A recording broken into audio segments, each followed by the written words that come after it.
Welcome students. इस lecture series में हम बात करेंगे स्क्वायर वेव की। मैं इस लेक्चर सीरीज़ में दो वीडियोस बनाऊंगा जिसमें कि हम स्क्वायर वेव को डिटेल में समझेंगे। पहली वीडियो में मैं आपको बताऊंगा कि स्क्वायर वेव क्या होती है, उसको किस तरह से डिफ़ाइन किया जाता है, और हम देखेंगे कि किस तरह से हम उसके एक एक कोफिशिएंट को, फोरियर सीरीज़ के कोफिशिएंट को फाइंड करेंगे analytically, A N B N निकालेंगे, और फिर जो फाइनल हमारी फोरियर सीरीज़ आएगी उसकी टर्म्स को हम एनालाइज करेंगे। और ये जो रेशियोज़ हैं और जिस तरह की भी ये वेव आएगी, यहाँ पर तो हम सिर्फ इसको पेपर पर सॉल्व करना सीखेंगे कि किस तरह से हम एक एक चीज़ निकाल सकते हैं। सेकंड वीडियो में, जो कि बहुत ज़रूरी है, आपको वो ज़रूर देखनी है, उस वीडियो में मैं आपको कोड बनाना सिखाऊंगा पाइथन के अंदर, जिससे कि हम स्क्वायर वेव को वहाँ पर प्लॉट कर सकेंगे। आप चाहें तो कोड बनाना ना भी समझे, लेकिन अपनी अंडरस्टैंडिंग के लिए जब मैं वहाँ पर कोड बना के एनालाइज करूँगा तब आपको समझ में आएगा कि किस तरह से फोरियर सीरीज़ की मदद से एक स्क्वायर वेव बनती है। फिर मैं उसकी first wave, second wave, third wave को कंपेयर करके दिखाऊंगा कि किस तरह से इन दोनों में चेंज आता है, कैसे कैसे एक एक वेव ऐड होती है। और साथ के साथ मैं आपको ये भी बताऊंगा कि मैं उसको कंपेयर करके दिखाऊंगा एक रियल स्क्वायर वेव के साथ, जिससे कि हम देख पाएंगे कि हमारा जो वेव बन रही है वो कितनी एक्यूरेट बन रही है। तो सेकंड वीडियो भी आपको ज़रूर देखनी पड़ेगी ताकि आपके कंसेप्ट्स अच्छे हो जाएं, आपको इतने अच्छे से चीज़ समझ आएगी कि आप भूल नहीं पाएंगे। तो चलिए इस वीडियो को शुरू करते हैं। इस वीडियो में हम बात करेंगे स्क्वायर वेव की। तो सबसे पहले स्क्वायर वेव क्या होती है? इस तरह की कोई भी वेव स्क्वायर वेव कहलाती है, जैसे कि आपको दिखाई दे रही है। मैंने सिर्फ इसका एक साइकिल लिया है। तो स्क्वायर वेव होती है जो एक रेगुलर नंबर से या किसी भी कांस्टेंट वैल्यू पे स्टार्ट हो, कुछ वक्त तक उसकी वही कांस्टेंट वैल्यू रहे और फिर वही वैल्यू नेगेटिव हो जाए, इस तरह से। तो इस तरह की वेव होती है स्क्वायर वेव। ज़रूरी नहीं कि ये स्क्वायर ही हो, ये ए काफ़ी बड़ा होगा तो ये रेक्टेंगुलर वेव भी बन जाएगी। और इसका जो टाइम पीरियड है वो 2t है। कहीं कहीं पे आपको ये 0t/2 और यहाँ पर मिलेगा देखने को t, लेकिन मैंने इसको t और 2t लिया है ताकि कैलकुलेशंस में t/2 ना आए और थोड़ी आसान हो जाए चीज़ें। इस वीडियो में थोड़ा डिटेल में जाऊंगा ताकि आपको कुछ भी डाउट ना रहे, और ये नोट्स मैं आपके साथ शेयर कर दूंगा डिस्क्रिप्शन बॉक्स में, और ऊपर दिए गए आई बटन पर क्लिक करके भी आप इनको पा सकते हैं। तो देखते हैं कि किस तरह से ये फंक्शन होता है। हमारा काम सबसे पहले ये होता है कि हम फंक्शन को डिफाइन करें। इन दिस केस हमारा जो स्क्वायर वेव का फंक्शन है वो ये है। एफ एक्स की वैल्यू ए है 0 से t तक, जैसे कि आप देख सकते हैं 0 से t इंटरवल में इसकी वैल्यू a है, प्लस a है। a यानी कि एम्पलीट्यूड है, और 2t इसका टाइम पीरियड है, और t से 2t तक माइनस a है इसकी वैल्यू। तो इस तरह का ये बन रहा है। आगे भी अगर इसको एक्सटेंड करें तो इतना बन जाएगा, पर मैंने अभी के लिए सिर्फ एक ही लिया है। तो चलिए अब इसको समझते हैं, देखते हैं कि किस तरह से इसको हम फोरियर सीरीज़ में कन्वर्ट करेंगे। तो अब हमारे पास फंक्शन आ चुका है। अब हमें फोरियर कोफिशिएंट्स कैलकुलेट करने हैं फोरियर सीरीज़ के लिए। तो जैसे कि आप जानते हैं कि फोरियर कोफिशिएंट a0 होता है 1/t F x D x. 0 से पूरा जो टाइम पीरियड जहाँ तक जा रहा है वो यहाँ पर होता है। एक और चीज़ मैं आपको यहाँ पर बताना चाहूँगा, यहाँ पर मैंने 1/पाई क्यों नहीं लिखा। हम यहाँ पर t इसलिए यूज़ कर रहे हैं ताकि हम किसी भी नंबर के लिए, जैसे कि मान लीजिए 0 से 4 तक के लिए अगर उसको यूज़ करें तो भी हमारा कोड जो है सही से चलेगा, हमारी जो फोरियर सीरीज़ आएगी वो ठीक से वर्क करेगी। अगर मैं यहाँ पर कोस nx लेता, जैसे कि इस केस में यहाँ पर मैंने कोस nx/पाई/t लिया है। इसकी वजह यही है क्योंकि अगर मैं यहाँ पर सिर्फ कोस nx लेता तो वो सिर्फ 0 से 2 पाई के लिए वैलिड होता है। इस केस में भी अगर आप t की जगह पर पाई रख दोगे तो पाई से पाई कैंसिल हो जाएगा और ये आएगा कोस nx। ये बिल्कुल वही फॉर्म बन जाएगी, लेकिन ये फॉर्म थोड़ी ज़्यादा जनरल है तो इसलिए मैंने यहाँ पर इसको यूज़ किया है। तो अब हमें सीधे सीधे इसको सॉल्व करना है। फंक्शन हमारा ये है, अब देख लेते हैं इसको किस तरह से पुट करेंगे। 1/t इंटीग्रल के अंदर अब हमें 0 से t तक इंटीग्रेट करना है a फंक्शन को। क्योंकि हमारा फंक्शन जो है प्रॉपर कंटिन्यूस फंक्शन नहीं है, ये एक डिसकंटिन्यूस फंक्शन है, इसमें एक ब्रेक है, तो इसको हमें तोड़ तोड़ करके इंटीग्रेट करना पड़ेगा। 0 से t तक हमारे फंक्शन की वैल्यू a है, तो इसलिए 0 से t तक a, और t से 2t तक इसकी वैल्यू -a है, तो हम -a पुट करेंगे, माइनस बाहर, और अब हमें सिर्फ इसको इंटीग्रेट करना है। कांस्टेंट को मैंने बाहर ले लिया, और इंटीग्रेट करने पर dx का इंटीग्रल होता है x, तो लिमिट्स 2t t, और सिंपली ये पुट कर देने पर सारी चीज़ें कैंसिल हो जाएंगी और हमारे पास आ गया a0 0। इसी तरह से an 1/t fx cos n pi x by t, इस केस में भी हमें वही करना होगा, हमें 0 से t तक a फंक्शन और t से 2t तक -a फंक्शन को इंटीग्रेट करना है, और बाकी तो सिर्फ इंटीग्रेशन ही है, उसमें ज़्यादा कुछ हार्ड नहीं है, मैथमेटिक्स है। फिर भी मैं आपको बता देता हूँ, हमें इसको यहाँ पर इंटीग्रेट करना है। इस तरह के क्वेश्चंस में जनरली अगर आप फॉर्मूला वगैरह में कंफ्यूज नहीं होना चाहते, तो जो कुछ इंटीग्रल के अंदर है, देखिए a तो कांस्टेंट ही है, हमारे पास मेनली ये है जिसको हमें इंटीग्रेट करना है।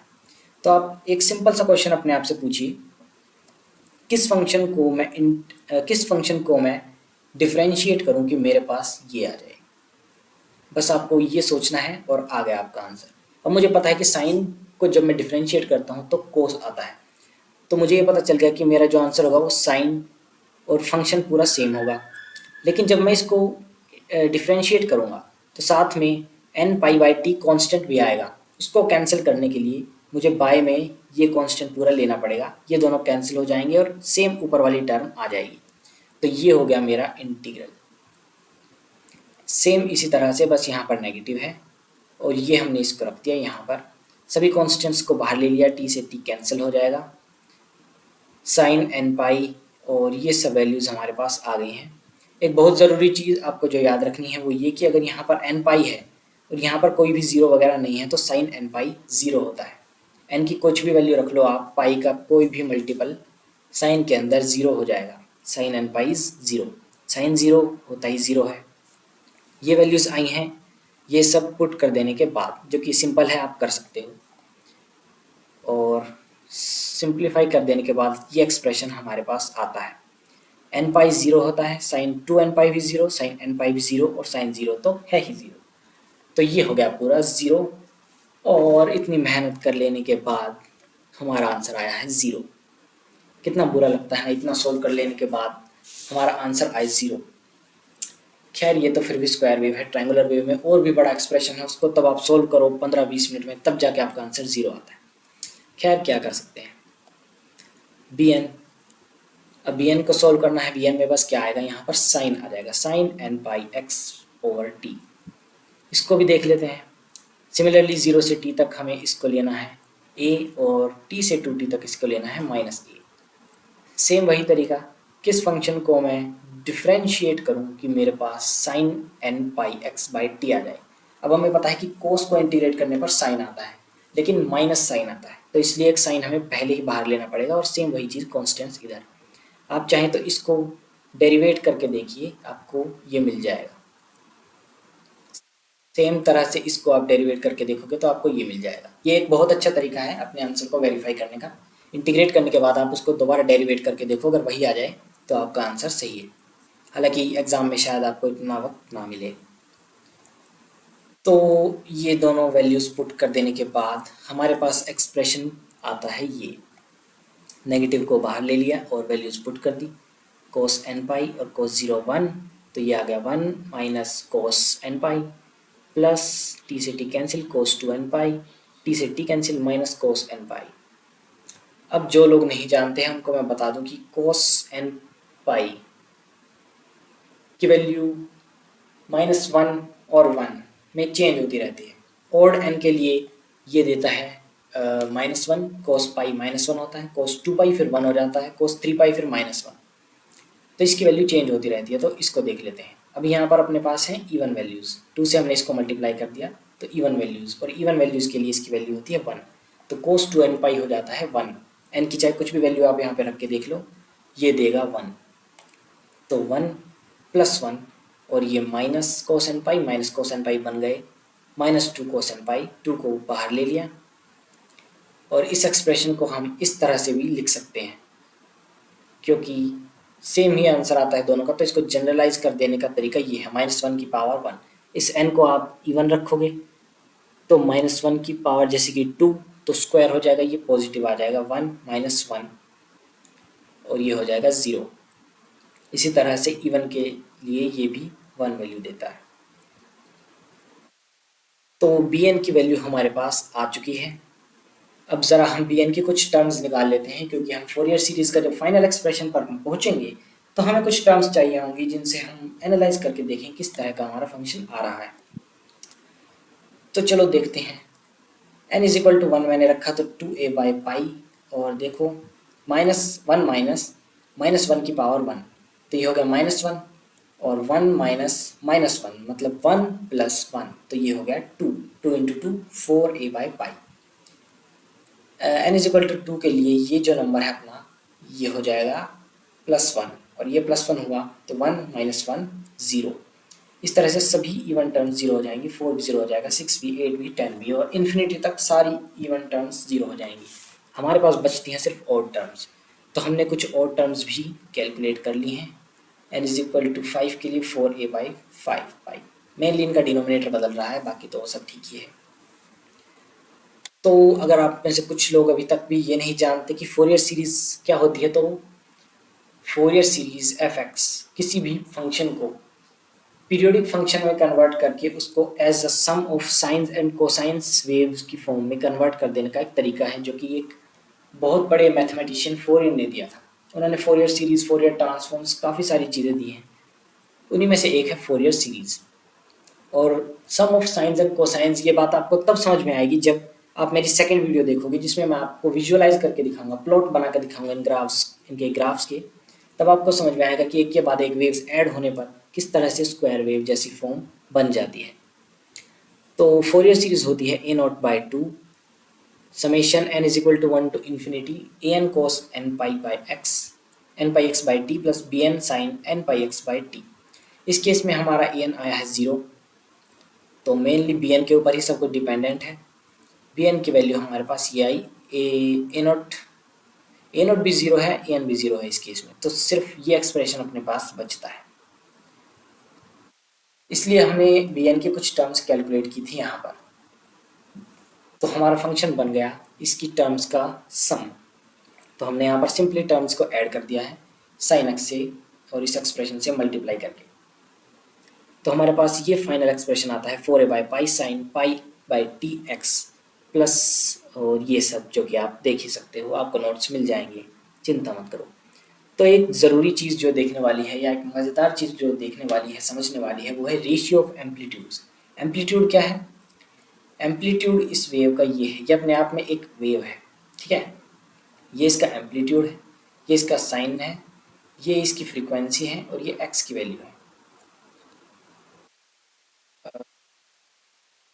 तो रेशियो ऑफ एम्पलीट्यूड अगर आप देखो तो ये जो एम्पलीट्यूड है और ये जो एम्पलीट्यूड है और ये जो एम्पलीट्यूड है, इनकी अगर मैं रेशियो निकालूं, इनको एक के बाद एक डिवाइड करता चला जाऊँ तो 4a कैंसिल हो जाएगा, पाई पाई कैंसिल हो जाएगा और हमारे पास बचेगा क्या? 1:1:3 ratio 1:5 ratio 1:7 and so on, even और टर्म्स तक ही चलता चला जाएगा। अब इसका मतलब क्या है? इसका मतलब ये है कि जो पहली वेव होगी उसका एम्पलीट्यूड अगर 1 है तो जो नेक्स्ट वेव होगी उसका एम्पलीट्यूड पहले वाली वेव की तुलना में 1/3 होगा। उससे अगली जो वेव होगी उसका एम्पलीट्यूड फर्स्ट वाली वेव की एम्पलीट्यूड की तुलना में 1/5 होगा, यानी कि छोटी होती चली जाएंगी वेव। ये चीज़ आपको बहुत अच्छे से समझ में आएगी जब मैं ग्राफ बना के आपको दिखाऊंगा, इसलिए मैं कह रहा हूँ सेकंड वीडियो आप ज़रूर देखिएगा। और फ्रीक्वेंसी यानी ये π/t ratio 3π/t ratio 5π/t, यहाँ पर π/t कैंसिल हो जाएंगे और हमारे पास आएगा 1:3:5:7, यानी कि फर्स्ट वेव की जितनी फ्रीक्वेंसी है उससे 3 गुना फ्रीक्वेंसी सेकंड वेव की है और उससे 5 गुना फ्रीक्वेंसी थर्ड वेव की है, यानी कि ज़्यादा छोटी वेव होती जा रही है और उसकी फ्रीक्वेंसी बढ़ती जा रही है। इस तरह की हमारी वेव होती जा रही है और एक के बाद एक जब हम उनको ऐड कर देंगे तो हमारी वेव अप्रोक्सीमेटली इसके आसपास आ जाएगी। अब हम प्लॉटिंग हाथ से क्यों नहीं कर रहे? क्योंकि देखो 3 टर्म्स के लिए बहुत ही इनएक्यूरेट सी हमारी ग्राफ बनेगा और बहुत ज़्यादा मेहनत लगेगी, बहुत वक्त लगेगा, तब जाकर आप इसको प्लॉट कर पाओगे। इसलिए मैं कंप्यूटर को यूज़ करूँगा, पाइथन को यूज़ करूँगा और लगभग 20-40 टर्म्स को एक बार में वहाँ पर प्लॉट करके आपको दिखाऊंगा किस तरह से ये सब आ रहा है। पहली वेव कैसी है, दूसरी तीसरी कैसी है, फ्रीक्वेंसी कैसे कम हो रही है, ये सब मैं आपको सेकंड वीडियो में दिखाऊंगा। उम्मीद करता हूँ कि इतना आपको समझ आया होगा। अगर आपको पढ़ाने का तरीका अच्छा लगा हो तो आप चैनल को सब्सक्राइब करिए और इस वीडियो को अपने दोस्तों में शेयर करिए। आगे कुछ वीडियोस आएंगी ट्रायंगुलर वेव वगैरह की, सेम तरीके से मैं ट्रायंगुलर वेव की फोरियर एनालिसिस करूँगा और ये नोट्स आपको मिल जाएंगे डिस्क्रिप्शन में, मैं लिंक दे दूँगा। वीडियो देखने के लिए आपका बहुत बहुत शुक्रिया।